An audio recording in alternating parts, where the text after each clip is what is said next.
Sequences. तो इन दोनों sequences में से mRNA के ऊपर सूचनाओं की अधिकता को देखते हुए इंट्रॉन्स की वहाँ कोई भूमिका नहीं है। इंट्रॉन्स की भूमिका केवल और केवल जेनेटिक मटेरियल को सपोर्ट और उसकी स्ट्रक्चर को स्थायित्व देने के लिए होता है केंद्रक में, ठीक है। उसके बाद इसकी जरूरत नहीं है सूचनाओं में। तो वहाँ से इंट्रॉन्स को हटाना और एक्सॉन्स को जोड़कर DNA और mRNA को mature banana, that process non is splicing, ठीक है। तो इस स्प्लाइसिंग के लिए यहाँ पे एक विशिष्ट कोशिकांग जो है वो इन्वॉल्व होता है, और उस कोशिकांग की हम बात करें दैट इज स्प्लियोसोम।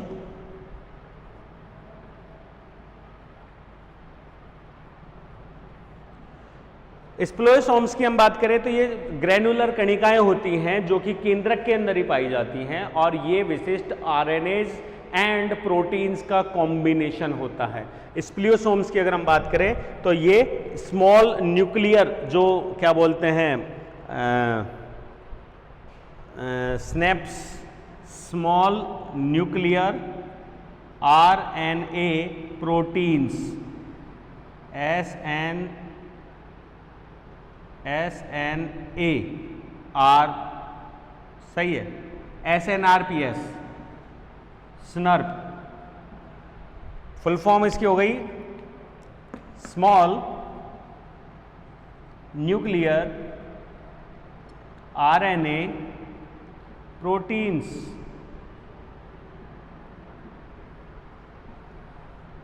ठीक है, और ये small nuclear RNA proteins and proteins का जो कॉम्बिनेशन है वो कहलाता है स्प्लियोसोम, और ये स्प्लियोसोम जो है एंडोन्यूक्लियोटाइड क्लीवेज करने में सक्षम होता है।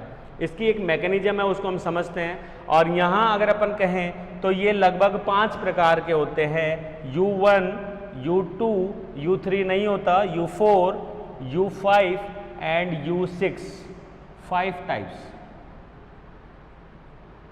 और इनकी कोडिंग भी डीएनए में न्यूक्लियस के अंदर ही की जाती है, और ये स्प्लाइसिंग के लिए यूजफुल है, या इन्हीं के द्वारा स्प्लाइसिंग प्रोसेस जो है वो कंप्लीट की जाती है।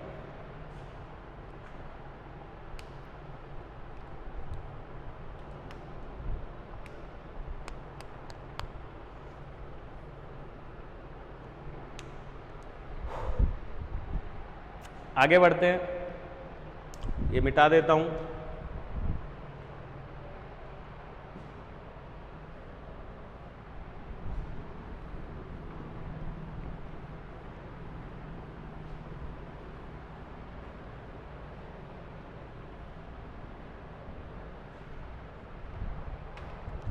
प्रोसेसिंग को देखें तो एक्चुअली में हो क्या रहा है, दैट इज डीएनए सेगमेंट, ठीक है। और डीएनए सेगमेंट में हम इसको अभी मान लेते हैं दीज आर एक्सोन्स,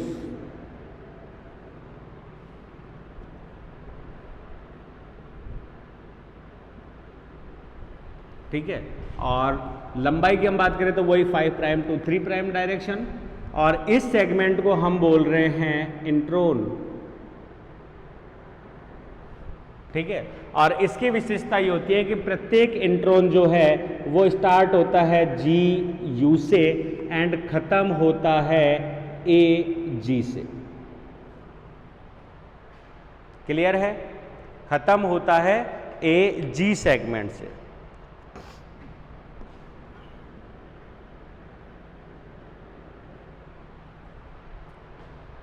प्रत्येक इंट्रॉन जो है वो GU से स्टार्ट एंड AG पर क्या होता है, खत्म। और इसकी लंबाई जो है ये अलग अलग स्पीसीज के डीएनए एंड डीएनए की मात्रा, उसमें एक तरीके से उसके कंटेंट या पैराडॉक्स वैल्यू के अकॉर्डिंग होती है। तो इसकी लंबाई जो है वो कुछ सैकड़ों से कई हजार तक हो सकती है, ठीक है। तो इंट्रॉन्स की ऐसी कोई फिक्स नहीं है कि पर्टिकुलर इंट्रॉन इतने ही बड़े होते हैं, लेकिन इनकी पहचान ये है कि ये GU से स्टार्ट होते हैं और AG पे समाप्त होते हैं। तो सदैव क्या हो रहा है, इनके जो सिरा है 5' सिरा, उस पे सबसे पहले स्प्लियोसोम द्वारा ये जो क्या बोलते हैं, जो हमने अभी लिखे U1, U2, U4, U5 और U6, ये स्प्लियोसोम्स जो हैं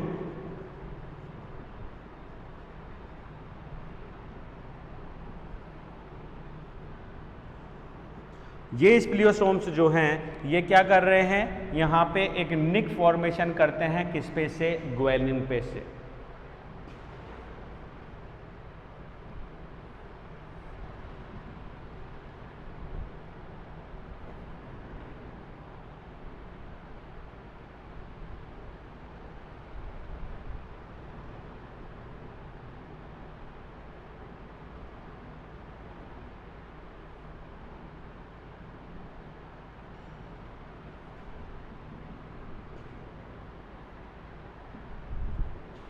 ठीक है, और ये जो सिरा है उसको क्या कर देते हैं, ये एक तरीके से जब ब्रेक होएगा तो यहाँ पे क्या बन जाता है, गैप, गैप फॉर्मेशन, और ये हो गया U एंड ये हो गया G, that is 5 prime.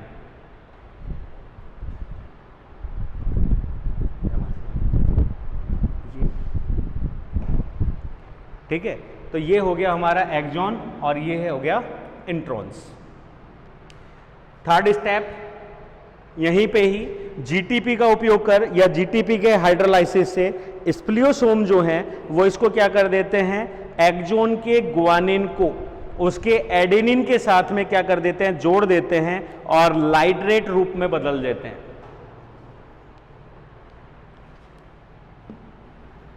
Third step, या इसी को अगर हम आगे बदलें तो धीरे धीरे, या इसको तो यहीं रहने देते हैं, ये हो गया U और G।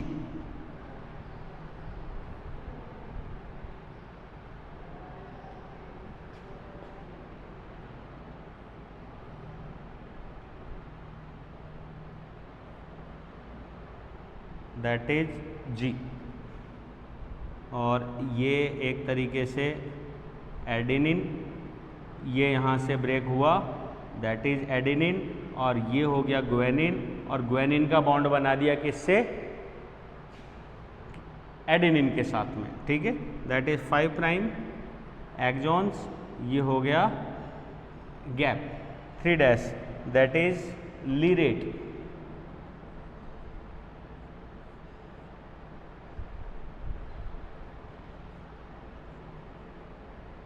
ठीक है, इसको इंट्रॉन जो है उसको लीरेट या लैरिएट फॉर्म बोलते हैं, लैरिएट, LRI, लिरिएट, लिरी कर देते हैं, कैसे लिखेंगे पता नहीं, इसको हिंदी में डाल देते हैं, दैट इज लिरेट फॉर्म जो है वो इसकी कॉर्ड कर देते हैं।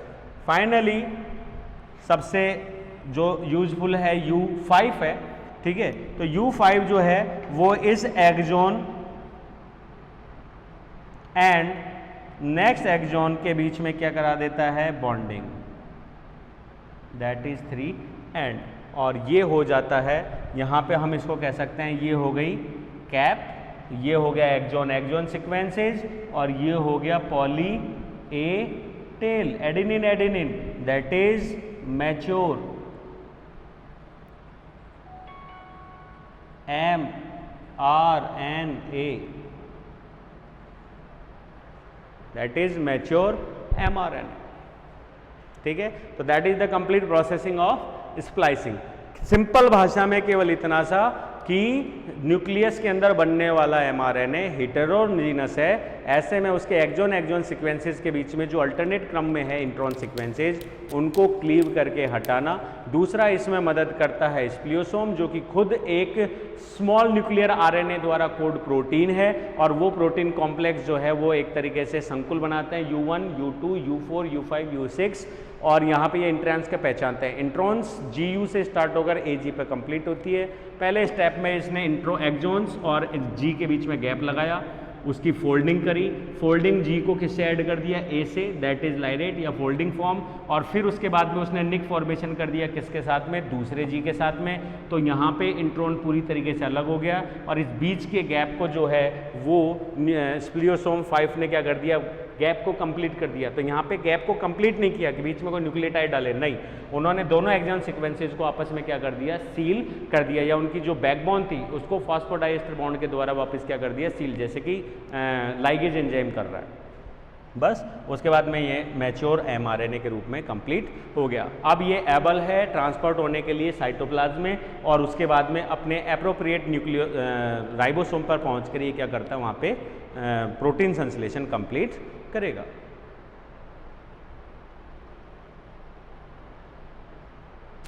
ठीक है, अब नेक्स्ट पॉइंट हम यहाँ पे ऐड करते हैं राइबोसोमल आरएनए।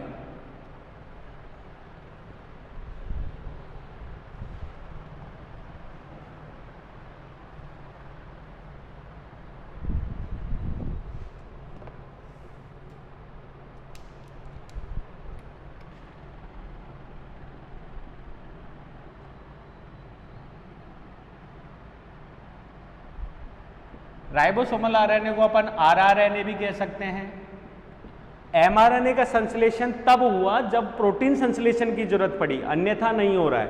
ठीक है, लेकिन आरआरएनए की अगर अपन बात करें तो इसका संश्लेषण केंद्रक में ही हो रहा है, परंतु यह एस फेज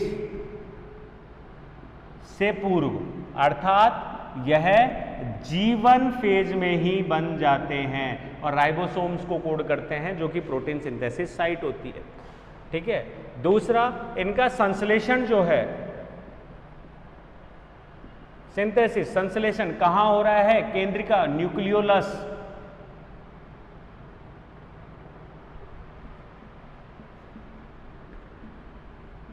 कहां हो रहा है, केंद्रिका में, और केंद्रिका में भी कहां हो रहा है, NOR न्यूक्लियोलर ऑर्गेनाइजर रीजन, जो कि गुणसूत्र में द्वितीय संकीर्ण बनाती है, वही इसके कोडिंग जीन्स होते हैं। यही डीएनए जीन्स जो हैं वो कोड करते हैं आरआरएनए को।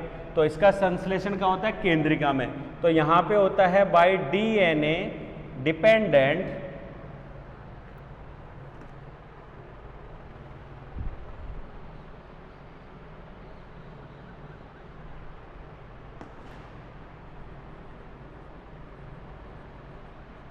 RNA polymerase enzyme. कौन सा,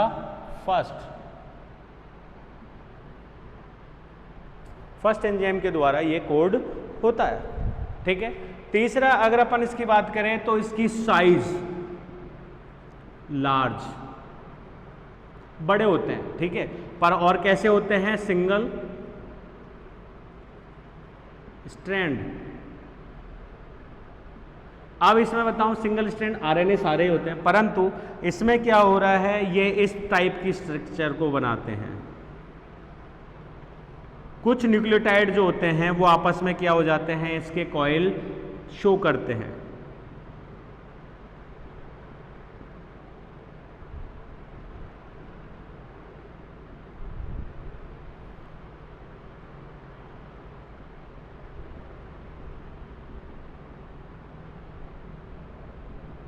दैट इज कॉइल्ड रीजन, और ये हो गया अनकॉइल्ड,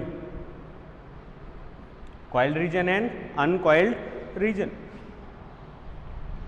ठीक है, तो यहां अगर अपन इसकी बात करें तो इसकी साइज अनिश्चित और लार्ज है, लेकिन अगर अपन कहें तो कैसे, इन प्रोकैरियोट्स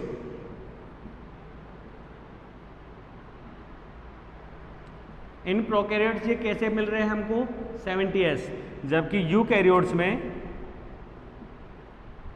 ये कैसे मिल रहे हैं हमको, 80s। 70s की हम बात करें तो हमारे पास दो यूनिट्स होती हैं, 50 और 30s, जबकि 80s में हमारे पास यूनिट है 60s और 40s। 50 ब्रेकडाउन हो रही है किसमें, 23 में, और 23 ब्रेकडाउन होती है किसमें, 33s में, और 33 से बनता है 23 और 5.8 s, और 30s जो है वो बनाता है 16s। ये 3 सब यूनिट्स होती हैं। वहीं अगर अपन 80 की बात कर रहे हैं तो 60 यूनिट ब्रेक होती है किसमें, 45 में, 45 ब्रेक होता है 32, और कितने में, 18 में, 18s, 32 एंड 18। 32 के फिर टुकड़े होते हैं और 32 के 2 टुकड़े होते हैं। एक होता है इसके अंदर 28s का और एक होता है 5.8s का। एक और नया इसमें टुकड़ा ऐड होएगा जिसको हम विशिष्ट रूप में कहें तो वो लार्ज यूनिट का ही टुकड़ा है, दैट इज 5s RRNA। ये 5s जो है ये कोड होता है बाई आरएनए पॉलीमरेज थर्ड, जो कि टीआरएनए का संश्लेषण करता है केंद्रक द्रव में। अर्थात इन सभी टुकड़ों का संश्लेषण केंद्रिका में द्रव में होता है, लेकिन 5s आरआरएनए का संश्लेषण जो है वो इसके द्वारा नहीं होता, वो होता है बाई पॉलीमरेज थर्ड। और किस में होता है? केंद्रक के अंदर होता है, केंद्रक द्रव्य में। तो ये यहाँ पे इसके टुकड़े हैं। तो छोटे वाले के हैं 23, 5.8 और 16, जबकि बड़े यूकेरियोट्स के होते हैं 28, 5.8, 5 और 18s होते हैं। तो ये इसकी स्वीडबर्ग यूनिट हो गई। वहीं अपन ने एमआरएनए की देखी थी, एमआरएनए की स्वीडबर्ग यूनिट कितनी आ रही थी? 8s। ठीक है।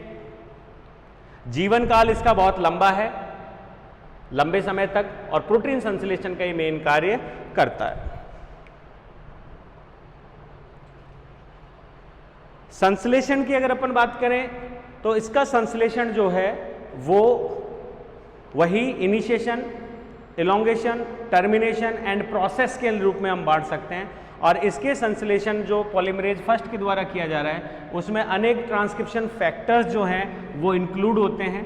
और यहाँ के ट्रांसक्रिप्शन जो फैक्टर्स हैं, प्रोसेस सेम है, लेकिन जो फंक्शनैलिटी है और जो टाइप्स हैं वो एमआरएनए से क्या मिलेंगे? थोड़े भिन्न मिलेंगे। टीआरएनए के इससे भिन्न मिलेंगे। अर्थात ये तीनों ही एमआरएनए के जो फैक्टर्स और एंजाइम्स हैं उनमें भिन्नता पाई जाती है। जबकि प्रोकैरियोट्स की अगर अपन बात करें तो उनके अंदर एक ही प्रकार से ये हो जाता है।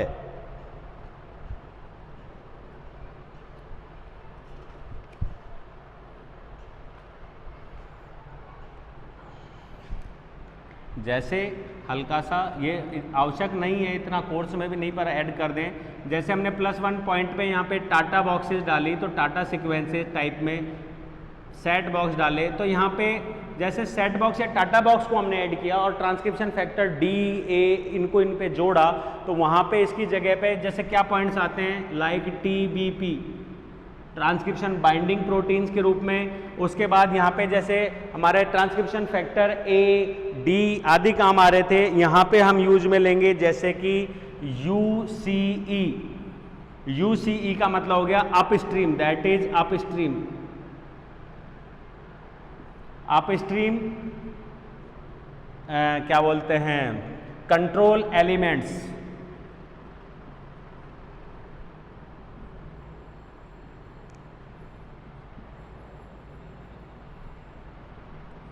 ठीक है। उसके अलावा यहाँ पे आ जाता है जैसे कि UBF, जो हमारे टाटा बाइंडिंग प्रोटीन्स थे वो क्या हो गए? अपस्ट्रीम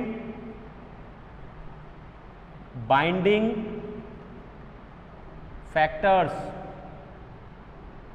अपस्ट्रीम बाइंडिंग फैक्टर्स के रूप में। और उसी प्रकार से यहाँ पे एक आता है सिलेक्टिव फैक्टर फर्स्ट,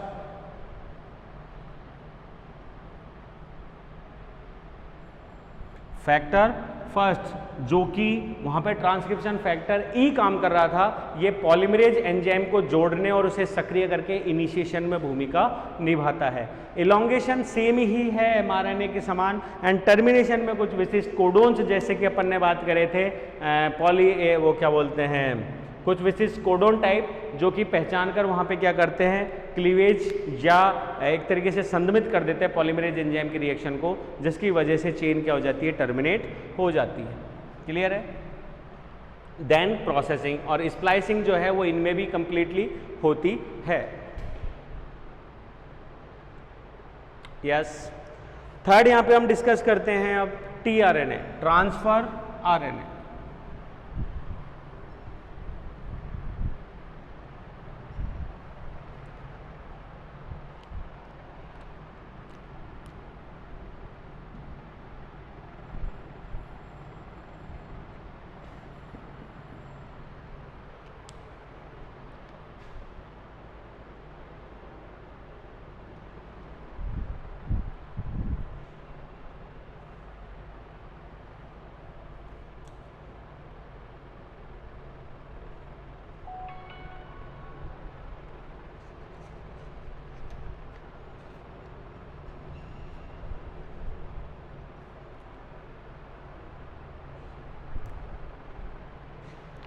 नाम से ही है, that is the transfer. Transfer का मतलब यह है प्रोटीन सिंथेसिस साइट पर mRNA ट्रिपल कोडोन के अनुसार अमाइनो एसिड्स को ट्रांसफर करता है। ठीक है, ये इसका कार्य है। इसके आधार पर जैकब एंड मोनार्ड ने इसे tRNA नाम दिया। अगर अपन इसके संश्लेषण की बात करें तो इसका जीवन काल भी बड़ा है और इसका संश्लेषण भी प्रारंभ में ही हो जाता है, क्योंकि ये प्रोटीन संश्लेषण में काम में आ रहा है। तो प्रोटीन संश्लेषण जीवन फेज में भी आवश्यक है, G2 में भी आवश्यक है, तो इसका संश्लेषण भी पहले ही हो जाता है। मात्रा की अगर अपन बात करें तो ये संपूर्ण RNA का लगभग 10 से 15% होता है। RNA का 10 से 15% होता है। ठीक है, दूसरा अगर अपन इसकी सीड वर्क अवसादन गुणांक, अवसादन गुणांक की बात करें तो वो होता है लगभग 4s। लंबाई की बात करें तो इसकी लंबाई निश्चित है, लगभग 75 से 80 न्यूक्लियोटाइड लॉन्ग होता है। ठीक है, और टाइप्स मतलब अमाइनो एसिड के प्रकारों के बराबर, अमाइनो एसिड के प्रकारों के बराबर, अर्थात कोशिका द्रव्य में जितने प्रकार के अमाइनो एसिड हैं उतने प्रकार के tRNA वहां उपस्थित होते हैं।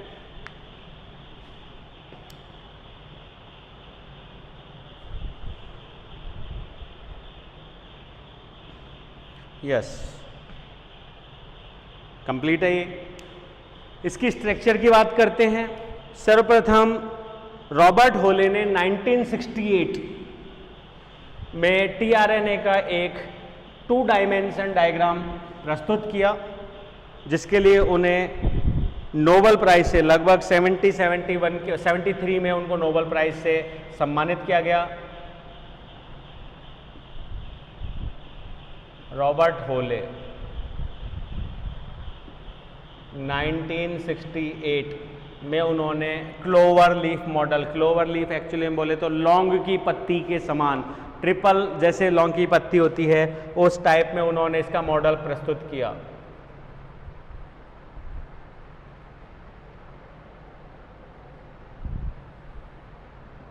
क्लोवर लीफ मॉडल प्रस्तुत किया और इसके लिए उन्हें नोबेल प्राइज से सम्मानित किया गया। उन्होंने tRNA की जिस संरचना की बात की उसमें फेक 77 न्यूक्लियोटाइड लॉन्ग था और उसका अवसादन गुणांक 4s था। ठीक है, और उन्होंने इसकी संरचना में 4 हिस्से या 4 भागों में बांटा, डिवाइड इनटू 4 क्या बोलते हैं पार्ट्स, या आर्म, भुजाओं में बांटा था, ARMS। पहली first is amino acid attachment site, या हम इसको लूप भी कहते हैं, लूप। सेकंड अगर अपन बात करें तो वो था अमाइनो एसाइल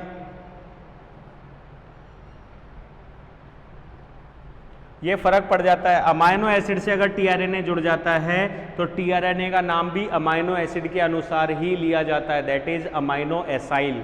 तो amino acyl tRNA recognise site या लूप। ठीक है, थर्ड पॉइंट हम बोल सकते हैं एंटी कोडोन लूप या साइट। इसको एक नाम और दे सकते हैं, that is mRNA attachment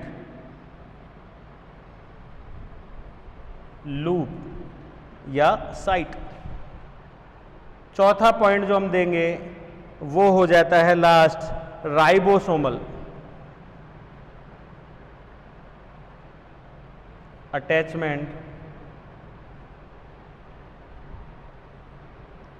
site या लूप। क्लियर है? एक सिंपल डायग्राम तो ये हो जाएगा, क्योंकि ये 4s क्यों मिल रहा है, कहाँ गई स्वेडबर्ग यूनिट, उड़ा दी। इसकी स्वेडबर्ग यूनिट कितनी आ रही है 4s, जबकि इसकी लंबाई कितनी है मात्र 77, जबकि mRNA की स्वेडबर्ग यूनिट आ रही है 8, उसकी लंबाई है कई हजार न्यूक्लियोटाइड लंबी। तो उसका कारण ये बहुत ही ज़्यादा फोल्डिंग है। mRNA पूरी तरीके से लीनियर संरचना है, उसकी कभी भी कॉइलिंग नहीं होती। rRNA आधी कॉइलिंग संरचना है, 60% कॉइलिंग और 40% अनकॉइलिंग, लेकिन tRNA पूरी तरीके से कॉइल्ड संरचना होती है। ठीक है, तो यहाँ अगर अपन इसकी स्ट्रक्चर देखें तो आप ये देख सकते हैं, ये हो गया इसका 3' छोर मुक्त OH, और ये DNA के समान कॉइल।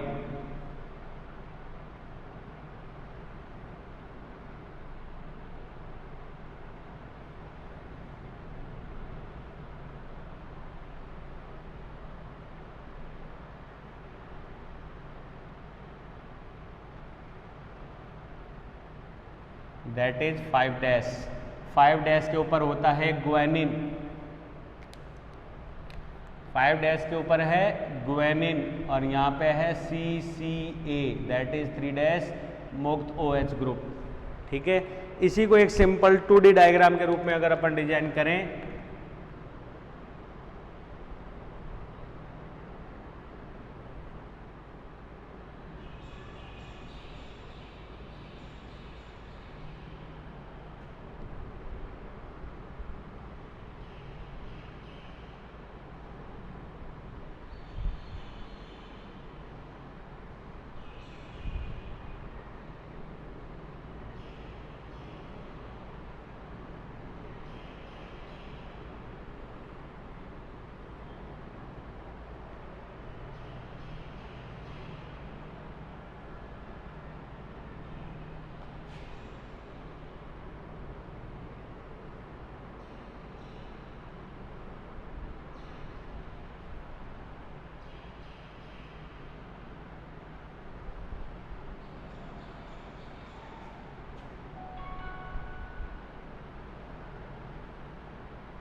ये हो गया ग्वानिन और ये हो गया सिस्टोसिन और एडेनिन, और ये हो गया मुक्त OH, दैट इज 3', ये हो गया 5'। बाकी के इसके पूरे जो न्यूक्लियोटाइड्स हैं वो एक दूसरे से एंटी कॉइलिंग हो जाते हैं, मतलब सुपर कॉइल स्ट्रक्चर के रूप में रिप्रेजेंट होता है, DNA के समान आभास कराता है। ठीक है, और इसकी स्ट्रक्चर में अगर अपन कहें,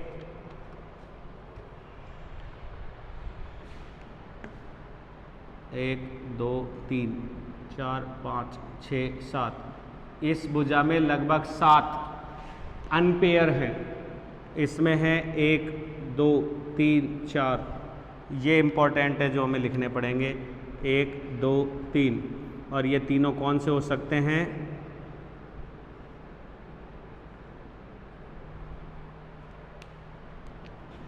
इसमें है लगभग 12।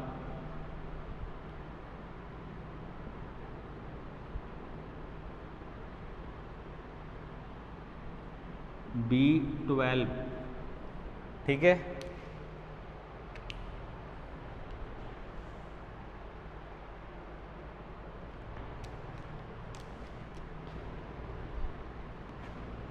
ये हो गई आर्म, या नाम ही लिख देते हैं, अमाइनो एसिड अटैचमेंट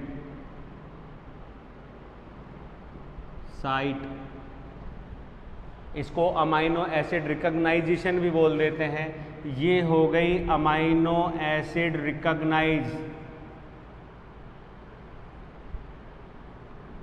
साइट, और इसको एक नाम और दे देते हैं DHU, डाई हाइड्रोक्सी एसीटो वो यूरेसिल लूप।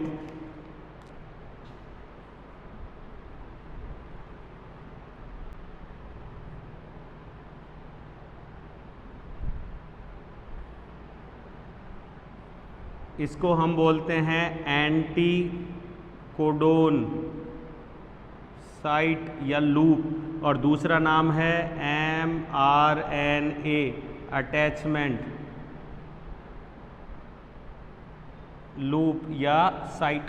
अगर आप इसको देखें तो एंटीकोडोन इसलिए किया गया है क्योंकि ये mRNA से जुड़ती है, that is mRNA 5 prime to 3 prime, और mRNA पे जैसे इनिशिएशन पे जुड़ेगी तो ये हो गया AUG।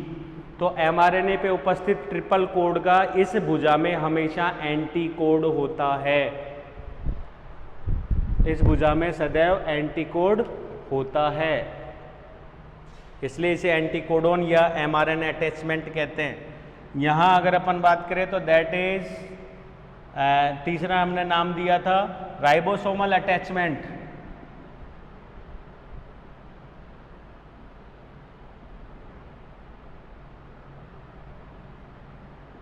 साइट या लूप, और इसको हम बोलेंगे TSI-CV बोलते हैं, try pseudo uracil loop.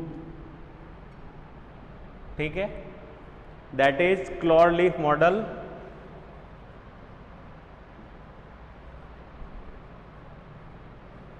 Of tRNA, eukaryotic tRNA का क्लॉड लीफ मॉडल है ये।